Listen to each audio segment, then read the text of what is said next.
dharmic traditions have offered so much to the world historically. And it can make the modern world so much more kinder and better and more evolved, if I mean personally.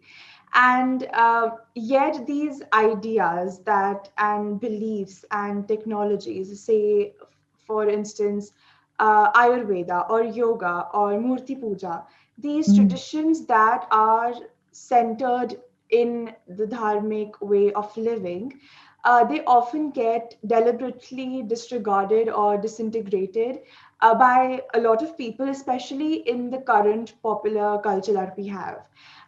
What I would like to ask you is, why does this happen when there is a belief, when there is a system that can make human animal world life so much more better than what it is right now? Why is it that some people do try to intentionally denigrate it? Mm.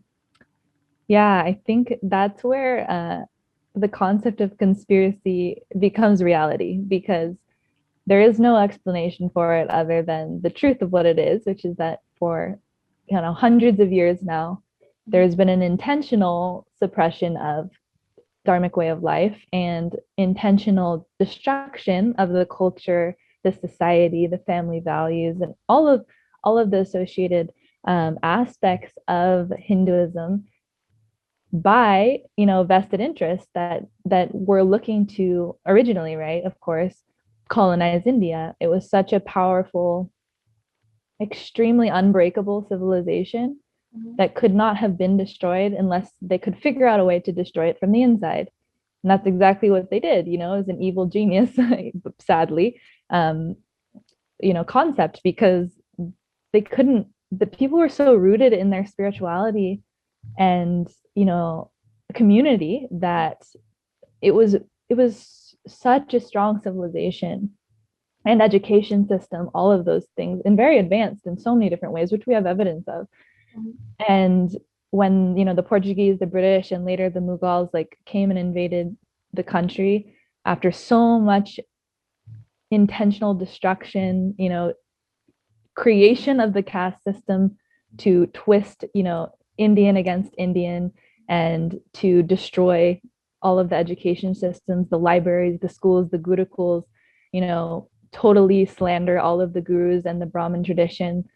It's everything we're seeing now is just an aftermath of that. And people think that it happened a long time ago, but it's still happening. And the after effects are absolutely still being tasted, just like, for example, in the United States with slavery. It was not so long ago, and you can still see how predominant racism is in this country.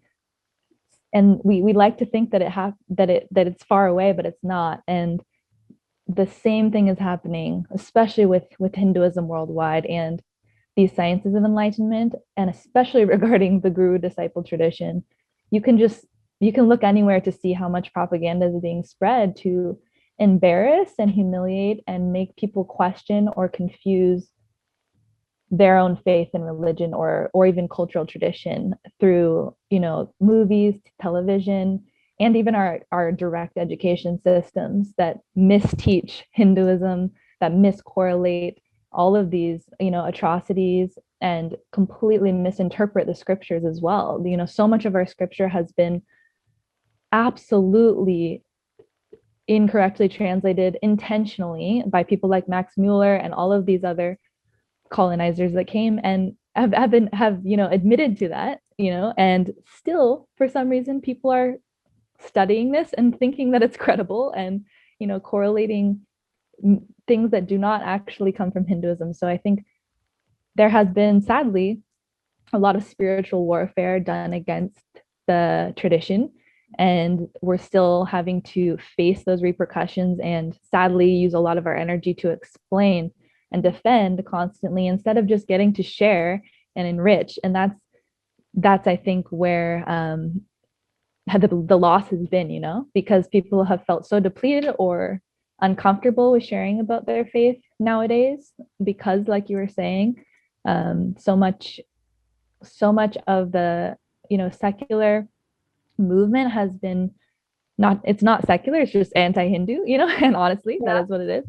Mhm. And it's just getting so twisted. There's so much to say about it, but it's getting so twisted, and it's sad to see that, because I think if anybody actually took the time to directly read the scriptures or to study with a Swami, an authentic teacher, and to really understand the tradition, they would see what it is, which is extremely beautiful, extremely loving, accepting, nonviolent, and really respectful of all other traditions. So that's all.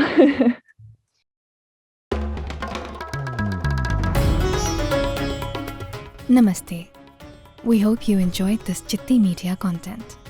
Please remember to subscribe to us and switch on the notifications for this channel. For our other social media links, more content, and to support our work, please visit citti.net. Dhanyavad. Namaskar.